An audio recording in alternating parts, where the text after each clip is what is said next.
चंद आवाजें ऐसी होती हैं जो रूह को छू कर गुजर जाती हैं।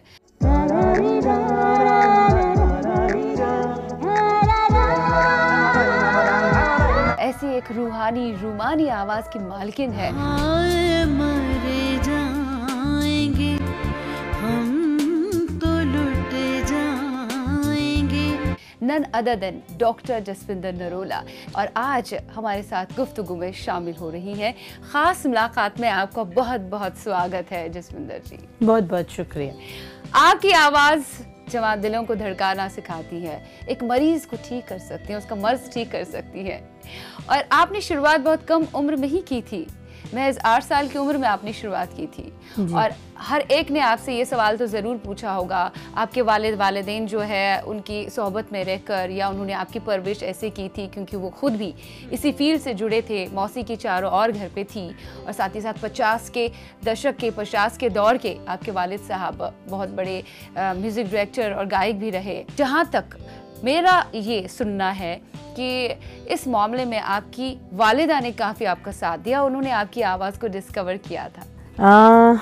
कुछ हद तक तो आप ठीक कह रहे हो कि उन्होंने डिस्कवर किया, उनको पता चला कि मेरे अंदर संगीत है, लेकिन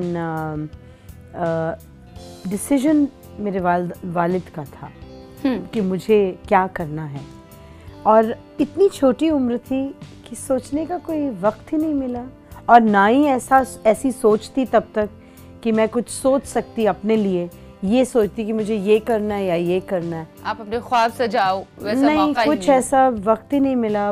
तभी से पहले दिन से, जिस दिन उन्होंने सुना उसी दिन से तालीम भी शुरू हो गई और मेरा करियर भी शुरू हो गया। सो दोनों साइमल्टेनियसली दोनों स्टार्ट, बिल्कुल।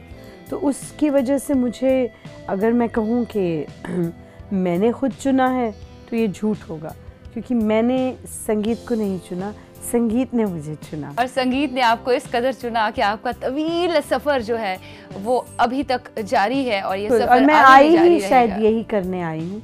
मैं बहुत कुछ और भी कर सकती थी, कर सकती हूँ, लेकिन आई थिंक सब डेस्टिन्ड होता है, और मेरे हिस्से में जो था, जो मुझे ड्यूटी सौंपी गई थी, वो मैं शायद निभा रही है। जबकि जैसे कि आपने अभी कहा कि शायद आप और कुछ कर सकती हैं, लेकिन वो शौक भी आप अपने साथ साथ लेके चल रही हैं। लाइक एस्ट्रोलॉजर, आपको बता दें कि ये एस्ट्रोलॉजी पे बिलीव तो करती हैं, साथ ही साथ बहुत बेहतरीन एस्ट्रोलॉजर भी हैं। शुरू से बहुत मेरा यकीन है और मैं उसे बहुत मानती हूँ। ये जो नॉलेज है, ये जो विद्या है, ये साइंस जो है, इस पर बहुत यकीन है मुझे, क्योंकि मैंने इसको प्रत्यक्ष देखा है, आपने आजमाया भी है, होते हुए देखा है।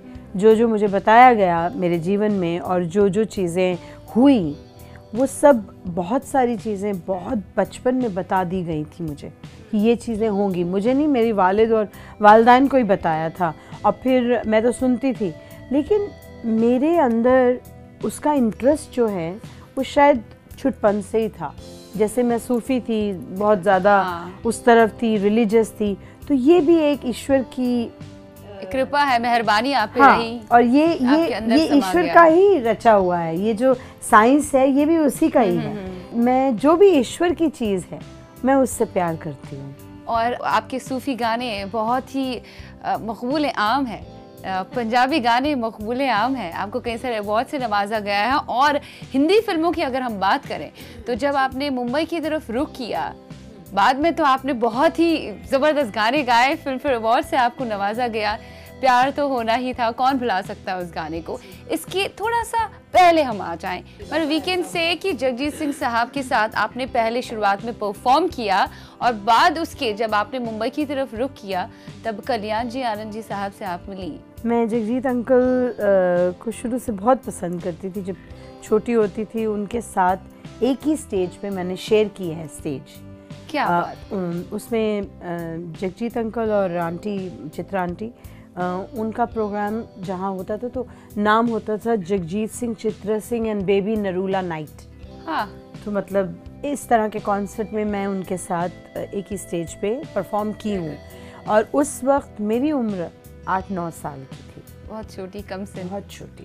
और ये लुधियाना की बात कर रही हूँ, लुधियाना में हुआ था कि जगजीत अंकल से जो मेरा एक रिलेशन ऐसा था, मेरे पिताजी को सब सुन के बड़े हुए हैं। मेरे फादर उनसे बहुत सीनियर थे और बहुत बड़ा नाम था उनका, म्यूज़िक डायरेक्टर थे वो, और उस वक्त कोई होता था। तो पंजाबी में उनका इतना बड़ा नाम था, पंजाबी म्यूज़िक में, कि सब लोग जो हैं बहुत इंस्पायर होते थे। और ख़ास करके जो भी सरदार और जो भी पंजाबी फैमिलीज के नॉर्थ के जो लोग थे, तो Jagjit uncle was from north. जब भी हम मिले तो वो हमेशा यही कहते थे कि जसपिंदर को आप बॉम्बे में शिफ्ट करवा दीजिए। ओह, डिसीजन उनका था। ये वो कहा करते थे। जिस दिन मैं पहुंची हूँ बॉम्बे, उसी दिन मैंने उनको फ़ोन किया शाम में। जब फ़ोन किया तो उन्होंने कहा कि कहाँ हो? तो मैंने बोला मैं बॉम्बे आ गई अंकल। तो बोले अच्छा, दिनों के लिए आई हो या हमेशा के लिए आई हो? तो मैंने कहा नहीं, फ़िलहाल तो मैं हमेशा के लिए आई हूँ, अब ये देखते हैं कि बॉम्बे कितना मुझे एक्सेप्ट करता है। तो कहने लगे अच्छा फिर तुम ऐसा करो, कल आ जाओ मेरे पास, I have lined up something for you. Okay. I said how did you know that I was coming? He said देख ले बस, अब आ जाओ बस मेरे पास, जल्दी से आ जाओ। ठीक है। शाम को मैं पहुंची हूँ और नेक्स्ट डे मैं गा रही थी उनका गाना। So that's how you know that uncle gave me the first break. Yes, we have to say So that. Jagjit uncle, may his soul rest in peace। और गज़लें भी आपने बाद में बहुत खूब गाई। मैंने गज़लें शुरू से ही गा रही थी, क्योंकि मैंने मेहंदी साहब को सुनना, मैंने बचपन में जो आपने वाकया मम्मी का बताया कि मम्मी ने डिस्कवर किया, हाँ। उसमें यही हुआ था कि पाकिस्तान रेडियो से वो सुनती थी, पाकिस्तान रेडियो बहुत सुनती थी, उस गाने वाने वहाँ के बहुत उनको पसंद थे। हाँ, वो बहुत मुतासिर थी वहाँ से, जितने भी आर्टिस्ट थे बहुत खुश होती थी, खुश सुनती थी उनको। तो वो चल रहा था और मेहंदी साहब की कोई गज़ल आ रही थी, तो वो चोटी बनाते बनाते, तो मैंने बोला आहा, ऐसे कहा तो उनको लगा शायद बाल खिंच गए। तो बोले क्या हुआ? मैंने कहा आपने सुना नहीं खान साहब ने क्या हरकत लगाई है? तो ये हरकत से, खान साहब ने हरकत लगाई है, मतलब ये अल्फाज जो थे ये उनके लिए बड़े शॉकिंग थे कि मेरी बच्ची 7 साल की है, अभी 7 साढ़े 7 साल की, और ये क्या वोकैबुलरी इस्तेमाल कर रही है, तो इसका मतलब इसके अंदर कुछ है। तो मेरी माँ तो बहुत सुनकार भी थी और बहुत अच्छी गुलकारा भी थी, तो वो गई डैडी के पास और उनको जाके उन्होंने बताया होगा। तो इतनी देर में डैडी ने मुझे आवाज़ दी, मैं गई, बोले बेटा तुम्हें कोई गाना आता है? मैंने कहा जी बिल्कुल आता है। फिर वहाँ से मेरा जो शुरुआत हुई, तब मैंने उनको गाना जब सुनाया। कौन सा गाना सुनाया था आप? बेशक मंदिर मस्जिद टा दे, बुलिशा ये कहता, पर प्यार भरा दिल कभी न तोड़ो,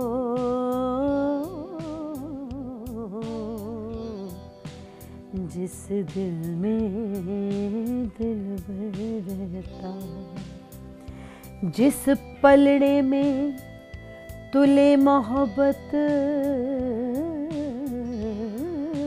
वाह, जिस पलड़े में तुले मोहब्बत, उसमें चांदी नहीं तोलना, तौबा मेरी ना ढोलना मैंने बोलना। इतना जज्बाती भरा गाना है, गॉड प्रॉमिस। मेरे तो बस, और आप गाएंगी ना तो आंखों से आंसू छलकने लगेंगे, बिकॉज कोई आवाज़ जुदा सी होती है, बिल्कुल अलग सी होती है, जिसको सुनकर इतना अच्छा लगता है मानो उसी में इंसान खोना चाहता है। वैसी आपकी आवाज़ है जिसकी मिठास बहुत, स्पिरिचुअलिटी जो है ना उसकी तरफ आपका रुझान जो बचपन से रहा है, उसने काफी हद तक आपको सक्षम बनाया है। गुरबानी में एक है शब्द है कि इन्हीं की कृपा के सजे हम हैं, नहीं तो मोसो गरीब करोड़ पर। तो हम यहाँ पे एक छोटा सा ब्रेक लेते हैं।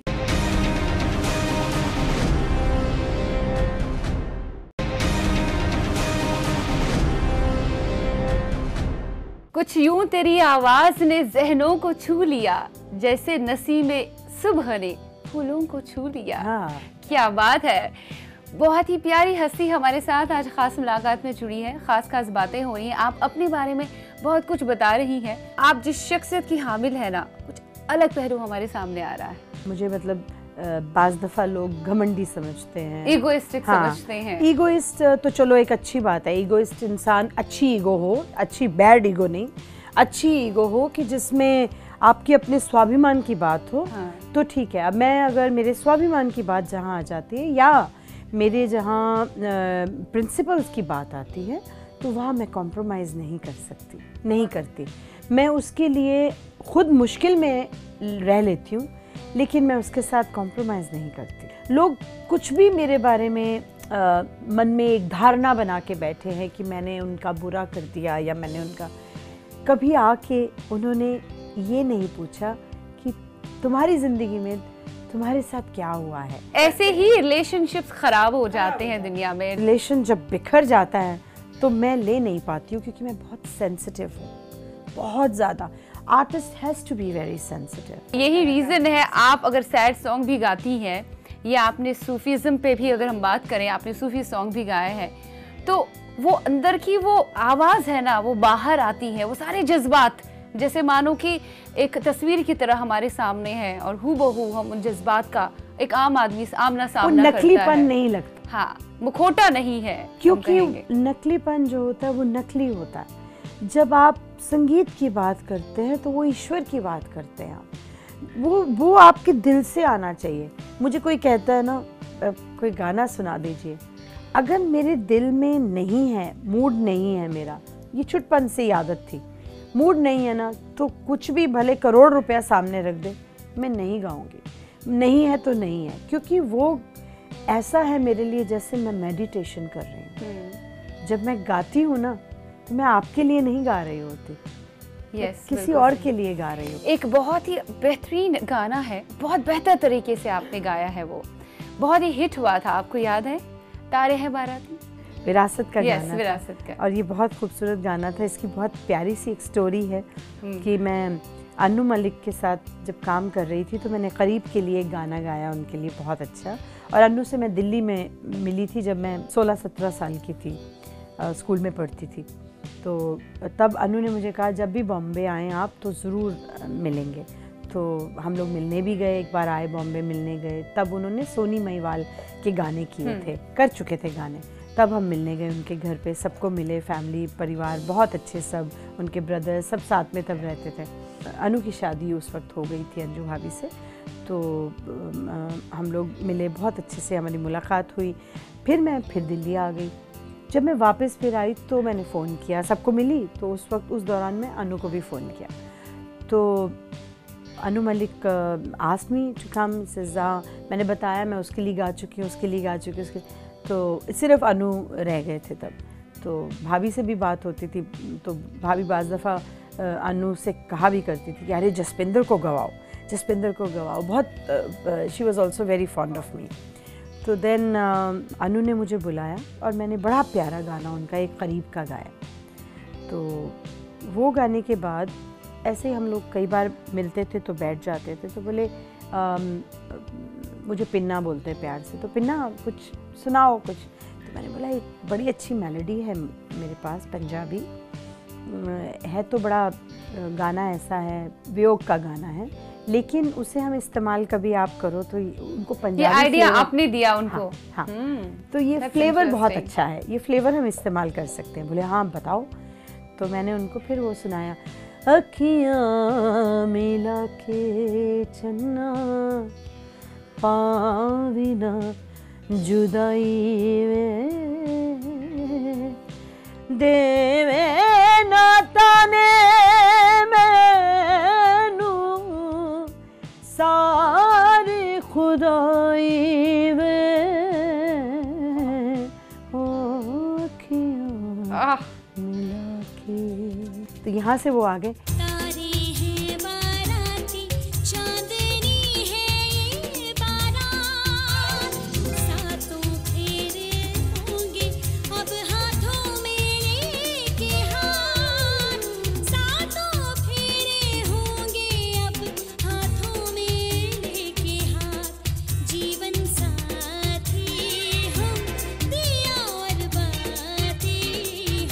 क्या बात है, आपके राग, आपके सुर, मतलब राग यमन की पहले हमने बात की थी, कई सारे रागों में आप माहिर हैं। मैं रागों में माहिर नहीं हूँ। राग अपने आप में ऐसे हैं कि उनके स्वर, कुछ राग ऐसे आप पे काम करते हैं कि जिसमें यमन ऐसा है कि मतलब राजा राग है, राजा राग जिसे कहते हैं। जनूनी गुलकारा है आप। मे भी जितने भी आपने वो चुनिंदा नगमे गाए हैं जी, आपने गीत गाए हैं, वो गीत सब अपने आप में पूरे हैं।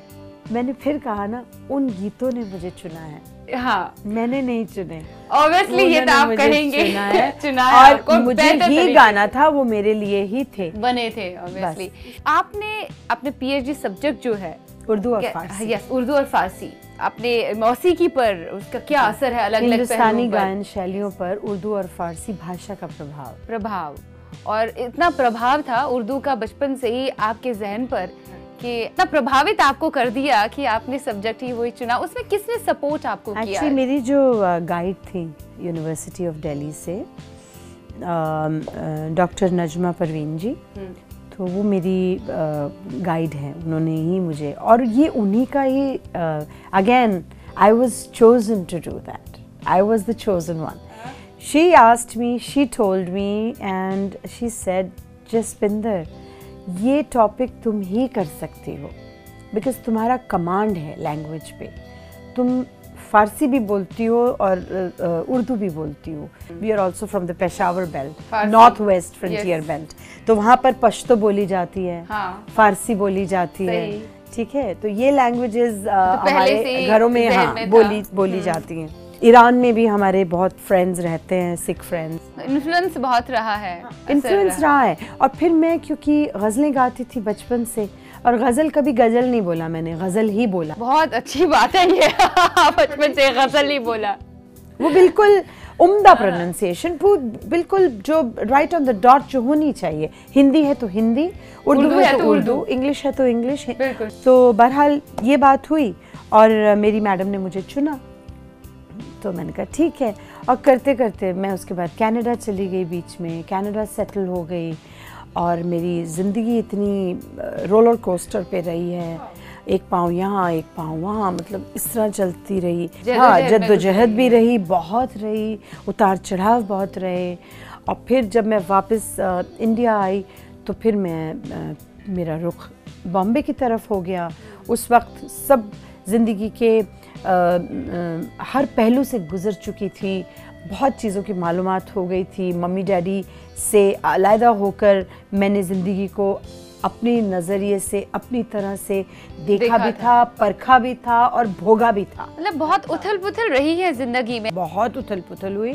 जैसे वही कहते हैं ना कि ईश्वर ने एक चीज़ देता है तो फिर 10 चीज़ें और खड़ी होती हैं जिनको आपको सुलझाना पड़ता है। पर आपने जिंदगी को बेहतर तरीके से लेकिन सुलझाया भी है। कभी कोई ऐसा मोड़ आया लाइफ में जब आपने सोचा कि बस बहुत हो गया, मुझे नहीं लगता अब जिंदगी कहाँ लेके जा रही है, मुझे क्या करना है, बहुत उलझा रही है, कई ऐसे सवालात जहन में आ गए। इंसान बहुत सारी उलझनों में उलझता है तो एक जगह तन्हाई में बैठकर अपने आप से बातें करना शुरू करता है, सोचना शुरू करता है।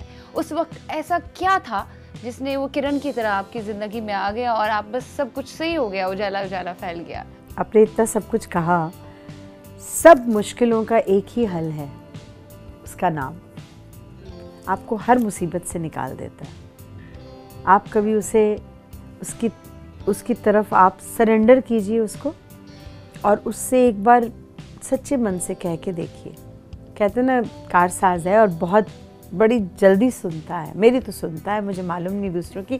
मैं बहुत मुश्किलात से गुजरी हूँ, इसमें कोई शक नहीं कि इतनी नंबर 1 हो गई और इतने सब हो गया। उसके बाद इतनी बुरी पॉलिटिक्स शुरू हो गई कि लोगों ने यहाँ तक कहना शुरू कर दिया, अरे वो तो चली गई यहाँ से, वो तो अब यहाँ है नहीं, और लोगों को काम मिलना शुरू हुआ।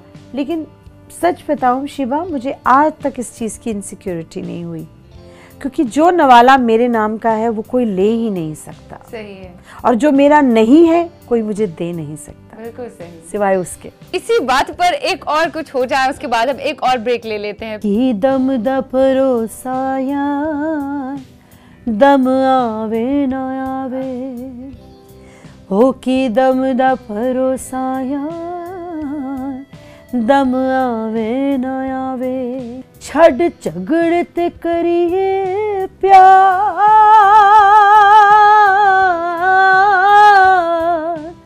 छड़ झगड़ते करिए प्यार, दम आवे न आवे की दम दा भरोसा यार, दम आवे न आवे। तो कहते हैं रियल सूफीज्म, गॉड क्या कनेक्टिविटी है। मेरे गाना मैं रो दूंगी अगर आपको ऐसे सुनूंगी।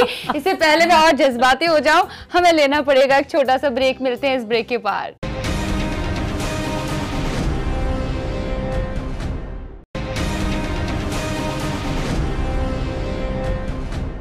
वो एक ऐसी गुलकारा है जो गाने को, हर एक नगमे को इबादत समझकर निभाती है। वही है डॉक्टर जसविंदर नरूला। आज हमारे साथ गुफ्तगू में शामिल है। ब्रेक के बाद हम हाजिर हुए हैं। ये जो हल्का हल्का सुरूर है कि तेरी आवाज का कसूर है, मुझे बहुत जज्बाती बना दिया। क्या बात है, क्या बात है। वाह वाह वाह। इसको आप अपने आपका तखल्लुस क्या है ये बताइए मोहतरमा। ये आपने बहुत बेहतरीन तरीके से निभाई है। ये मुझे बहुत पसंद है ये, क्योंकि जहाँ इश्क हकीकत की बात होती है तो ये बहुत ही प्यारी एक बंदिश है जो खान साहब ने गाई। मुझे बहुत पसंद है, इसलिए मैं गाती हूँ इसे स्टेज पे। ये जो हल्का हल्का सुरूर है, ये तेरी नज़र का कसूर है कि शराब पीना सिखा दिया, कि शराब पीना सिखा दिया। तेरे प्यार ने, तेरी चाह ने, तेरी बहकी बहकी निगाह ने मुझे एक शराबी बना दिया, मुझे एक शराबी बना दिया। ये जो हल्का शराब कैसी, खुमार कैसा, ये सब तुम्हारी नवाजिशें हैं, पिलाई है जिस नजर से तूने कि मुझको अपनी खबर नहीं है। तेरी बहकी बहकी निगाह ने मुझे एक शराबी बना दिया। क्या है कि ये वही समझ सकता है जिसे उससे प्यार है। जादुई आवाज है ना, इसका जो नशा है वो हमारे व्यूअर्स तक पहुंच गया होगा और मेरे जहन में तो बहुत इस कदर छाई हुई है, तारी है कि मैं आपकी कायल हो गई हूँ। क्योंकि आपकी गायकी ने इस कदर जज्बाती मुझे बना दिया कि अब तो मुझे वाकई में किसी और चीज़ की ज़रूरत नहीं पड़ेगी। बहुत ही उम्दा लगा, बहुत बहुत अच्छा लगा आपसे बात करते हुए। Thanks a lot. अब तो हम यही कहना चाहेंगे, आज जाने की जिद ना करो। हाय काश हम कहते। हाय मर जाएंगे हम तो लुट जाएंगे, ऐसी बातें किया ना करो। क्या बात है कि जिद ना करो। मैं उम्मीद करती हूँ आपको आज का खास मुलाकात बेहद पसंद आ गया होगा। लिखिएगा जरूर shiba.lateef@w18.com पर। फिलहाल के लिए खुदा हाफिज। एक नई खास मुलाकात लेकर आपकी खिदमत में हाजिर हो जाएंगे।